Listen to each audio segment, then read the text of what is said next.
تو اگر سردی کے عذاب سے مطلقاً پناہ مانگتا ہے تو حرج نہیں ہے اس میں ظاہر، لیکن یہ کہ زمحریر کی جگہ سردی کا عذاب کہنا، یہ حدیث پاک میں انٹرفیئر نہیں کر سکتا نا، ویسے میں عرض کر رہا ہوں. تو زمحریر یاد کر لیں، لفظ زمحریر قرآن کریم میں بھی زمحریر کا تذکرہ ہے، یہ لفظ موجود ہے زمحریرہ. صلو علی الحبیب صلی اللہ تعالی علی محمد صلی اللہ علیہ وسلم. میرا نام محمد جانزیب ہے.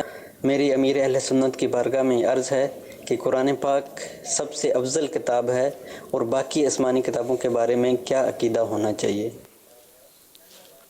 دیکھیے اللہ کا کلام جو ہے نا، ابھی یہ بہت ڈیپ ہے یار، معاملہ سمجھانا مشکل ہے.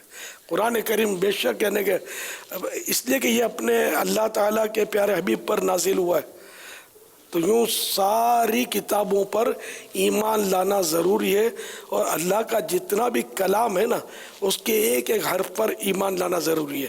جیسے وہ انجیل ہے اصل جو منزل من اللہ کی طرف سے جو نازل شدہ ہے، اب تحریف ہو گئی ہے، وہ تحریف والے حصے کو تو ہم مانتے ہی نہیں ظاہر، وہ اس پر تو ایمان لانا کیا، اس پر تو ایمان نہ لانا ضروری ہے. یا توریت شریف، زبور شریف، وہ صحائف بھی اترے، صفحے اترے، تو جو اللہ کا کلام ہے ہم سب اس پر ایمان رکھتے ہیں، ہمارا ایمان ہے. صلو علی الحبیب صلی اللہ تعالی علی محمد علیہ وسلم. میسیج کے ذریعے سے ایک سوال یہ بھی ہے، احمد رضا بھائی کہہ رہے ہیں کہ میری زندگی میں سکون نہیں ہے، خوشی بہت دیر سے آتی ہے لیکن جلدی چلی جاتی ہے، کچھ فرمائیں. اپنے کردار کا بندہ جائزہ لے، اللہ تعالیٰ کو خوش کرنے والے اس نے کتنے کام کیے اس کو شمار کرے. صبح سے اٹھتا ہے تو یہ رات کو جب سوتا ہے اس دوران یہ کتنے کام اللہ کو راضی کرنے والے کر رہا ہے اور کتنے ناراض کرنے والے. اچھا اس میں پھر یہ خوش فہمی ہوتی ہے کہ میں نے تو کسی کا کوئی برا نہیں چاہا، میں تو نماز بھی پڑھتا ہوں، میں تو تلاوت بھی کرتا ہوں، میں تو لوگوں کی بھلائی چاہتا ہوں، لیکن میرے ساتھ یہ ہو رہا ہے، کیا خطا مجھ سے ایسی ہوئی ہے جس کی مجھ کو سزا مل رہی ہے. یوں مطلب بندے سوچتے ہیں، تو یہ سوچ درست نہیں ہے، بالکل غلط سوچ ہے. اللہ کی رحمت پر بندہ نظر رکھے کہ ہوں تو میں خطا سراپا خطا ہوں. اب میری صبح تو اٹھتے ہی مطلب وہ کوئی نیکیوں والی تو ہوتی نہیں ہے، نمازوں کے ٹھکانے نہیں ہے، جماعت کا ٹھکانہ نہیں ہے کہیں. پھر یہ کہ صبح اٹھتے ہوئے شیو بنائی، کیا خطا مجھ سے ایسی ہوئی ہے جس کی مجھ کو سزا مل رہی ہے. یہ جو مونڈ رہا ہے یہ خطا نہیں ہے تو حرام ہے. حرام کام تو صبح سویرے کرنا پڑ رہا ہے تو کر رہے ہیں، اور بہت کچھ ہو رہا ہوتا ہے صبح سویرے. بے پردہ عورتیں کتنی دیکھی جاتی ہیں اور کیا ہو رہا ہوتا ہے. پھر روزی کے تعلق سے کتنی حلال ہوتی ہے کتنی حرام ہوتی ہے بھی بندہ غور کرے. اور پھر روزی کمانا کس کو آتا ہے؟ یہ تاجر کے لیے فرض ہے کہ اس کو اتنی معلومات ہو، اتنا علم ہو کہ ضروری مسائل اس کو پتہ ہوں تاکہ وہ حرام یا سود میں نہ جا پڑے. لیکن وہ پڑھ رہا ہوتا ہے سود میں، اس کو پتہ نہیں ہوتا کہ یہ سود ہے. معلوم نہ ہونا یہ عذر نہیں ہے، یہ سیکھنا ضروری ہے. کون سی آئٹم کا بھاؤ کب بڑھے گا کب گھٹے گا یہ سب پتہ ہوتا ہے. کرنسی کا بھاؤ کیا چل رہا ہے، فلاں ملک کی کرنسی کا کیا بھاؤ چل رہا ہے، یہ سب پتہ ہوگا. لیکن نہیں پتہ تو یہ سود میں کیسے جا پڑے گا، اپنی تجارت اتنی پھیلا کر کے، یہ بیچارے کو پتہ نہیں ہے.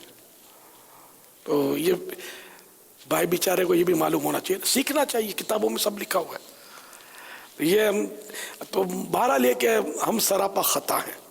تو یوں سوچے کہ یہ بے سکونی کی وجہ پھر ہو سکتا ہے کہ یہ دنیا میں اس طرح بے سکونی میں مبتلا کیا گیا ہو.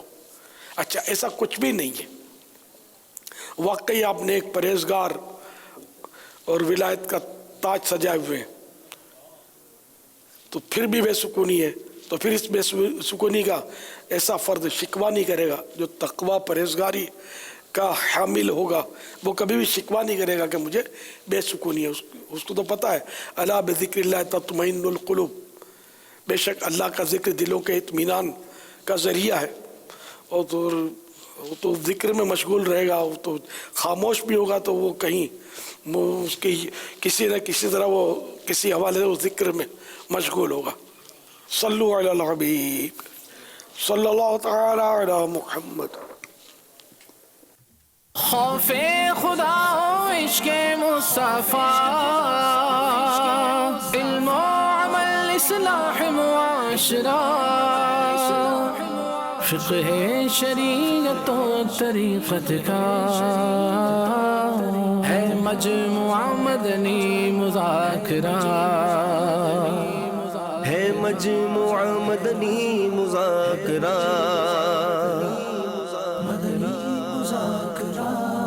مدنی مذاکرہ